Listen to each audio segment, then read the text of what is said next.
सत्संगत जी, प्यार से कहना धन निरंकार जी।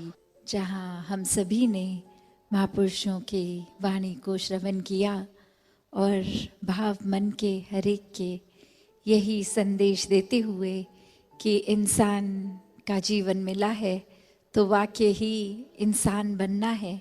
ये मनोर्भव का भाव, वासुदेव कुटुंबकम का भाव कि पूरा संसार एक परिवार है। और जब हम वाक्य में ही मनुष्य हैं तो मनुष्य बनने का प्रमाण फिर ये सिर्फ शरीर ही नहीं है, ये आकार शक्ल, ये चाहे मनुष्य की हो, जो वाक्य में हमको मनुष्य बनाता है वो ये मानवीय गुण, ये दैवीय गुण है, जो सिर्फ और सिर्फ एक पक्की तरह, एक पूर्णता से एक स्वाभाविक रूप अपना तभी ले पाते हैं जब इस निराकार, इस परमात्मा, इस परमेश्वर, जो भी नाम से हम इसको बुलाना चाहें, इसको वाक्य में इस भगवान के दर्शन करें जो ये निराकार हर जगह है। इसके दर्शन करके ब्रह्म ज्ञान द्वारा जब अपने जीवन में फिर इसका एहसास हर समय करते हुए भक्ति करी जाती है, हर पल में, हर कार्य में इसको शामिल करके हर पल में, तो वाक्य ही ये प्रेम का रिश्ता बनता है, ये प्रेमा भक्ति की शुरुआत होती है। कैसे फिर इस जीवन में ये रोशनी जो सत्य है, ये एक हमेशा रहने वाली, क्योंकि ब्रह्म ज्ञान हमेशा के लिए है, ये परमात्मा, ये निराकार हमेशा ही है, उपस्थित है, हमेशा ही रहेगा। तो कैसे इसको एक इंसान जीते जी ही देख सकता है। और ये सिर्फ वो बात नहीं कि एक बारी ही देखा जाए, ये तो फिर एक बारी पहले जैसे ही ब्रह्म ज्ञान मिलता है तो ताउम्र हर पल के लिए देखा जा सकता है।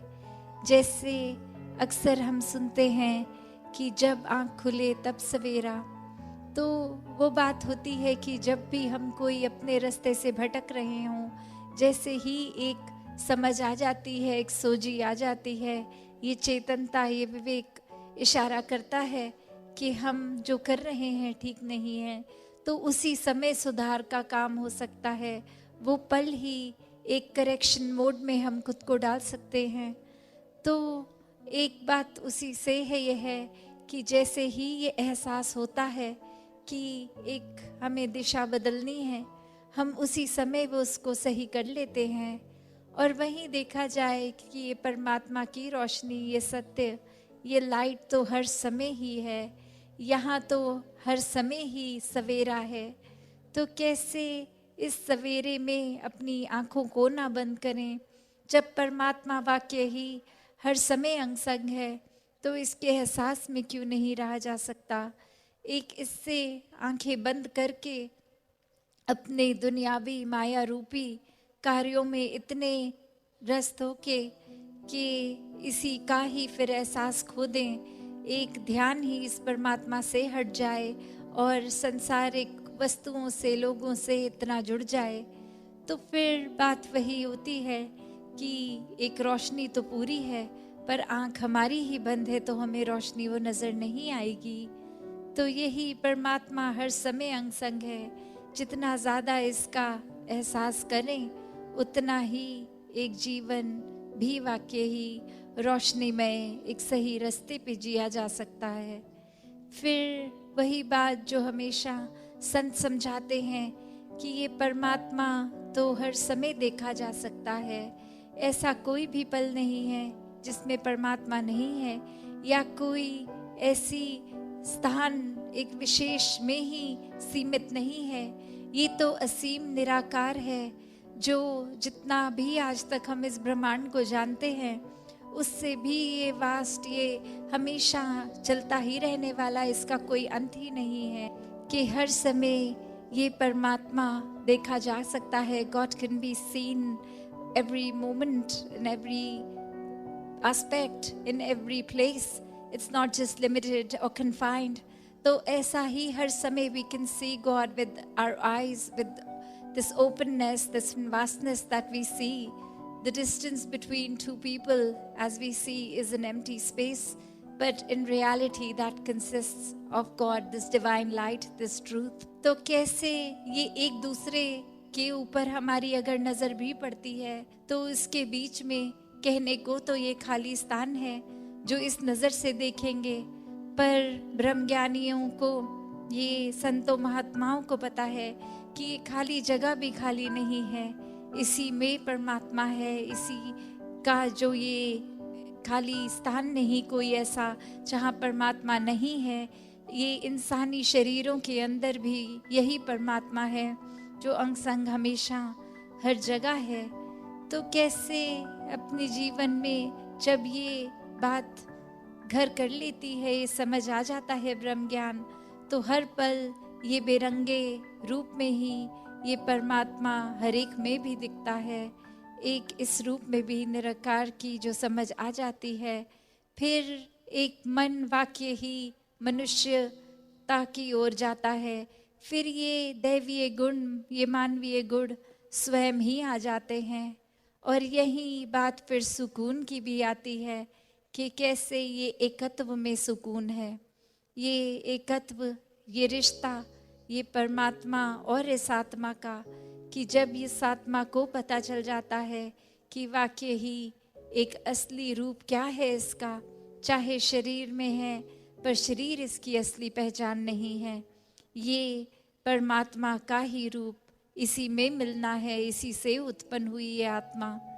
तो ऐसे ही जीवन को जो समझ लेते हैं वो ही मोक्ष और मुक्ति, ये सैल्वेशन के हकदार होते हैं। तो ऐसा जीवन हर किसी के हिस्से में आ सकता है, हर कोई इस जीवन को जिया जा सकता है। एक बात फिर वही आ जाती है कि जब भक्ति कर रहे हैं तो वो माइंडसेट, वो दिल का भाव, वो एक दृष्टिकोण क्या होता है, वो फिर शुक्राने भाव का, जिसमें फिर ये हर पल में सुकून ही महसूस होता है। फिर ऐसी कोई भी एक चीज़ एक दिल को इतना ज़्यादा तंग नहीं करती, डिस्टर्ब नहीं करती। एक कुछ भी हो उसमें भक्त हर समय में ये देख लेते हैं कि अभी अगर ऐसा है तो भी बहुत अच्छा है, अगर हमारे मन मुताबिक कुछ होता तो शायद वो इतना अच्छा ना होता जो परमात्मा की रज़ा से हो रहा है। इसमें कितना ही बेहतर है हमारे लिए, वो हमें दिख रहा है या नहीं, पर उसमें बेहतरी ही है हमारे लिए। तो भक्तों ने हमेशा यही सिखाया है, जितना इस परमात्मा के रंग में रंगे रहेंगे, इसके प्यार में चूर रहेंगे, उतना ही हमारा सुधार होता जाएगा, उतना ही हम प्यार बनते जाएंगे, और फिर बहुत एफर्टलेसली ये अच्छे गुण हम में आएंगे जो हमें हर जगह एक बिना किसी मेहनत के वो बटोरे जाएंगे, आराम से बांट सकते हैं फिर वो। तो बस अपने ऊपर केंद्रित रहकर अपनी भक्ति, जो एक हर एक का बहुत ही यूनिक रिश्ता है, अब भक्त और भगवान का, ये निराकार के साथ हमारे मन का नाता, ये अपनी भक्ति पे ही फोकस करें, एक दूसरे के ऊपर नहीं कि ये अगर कुछ ऐसा कर रहे हैं तो जीवन में इनको उपलब्धि मिल रही है, हमें नहीं मिल रही, तो शायद इनका जो करने का तरीका है उसको अपना लिया जाए, शायद वो उपलब्धि उस वजह से मिल रही है, पर ऐसा है नहीं। तो हमें अपनी भक्ति को, खुद को, अपना रिश्ता इस निराकार से इसलिए नहीं बनाना कि कुछ उपलब्धि मिल जाएगी, कुछ धन मिल जाएगा अगर भक्ति करेंगे, शरीर की पीड़ा खत्म हो जाएगी। ये भक्ति इसलिए की जाए क्योंकि परमात्मा प्रेम है और हमें परमात्मा से प्यार है। सिर्फ प्यार की वजह से ये बेशर्त एक भक्ति बने, ये प्रेमा भक्ति बने, हर कोई ऐसी ही प्रेमा भक्ति को करता चला जाए। सात संगत जी, धन निरंकार।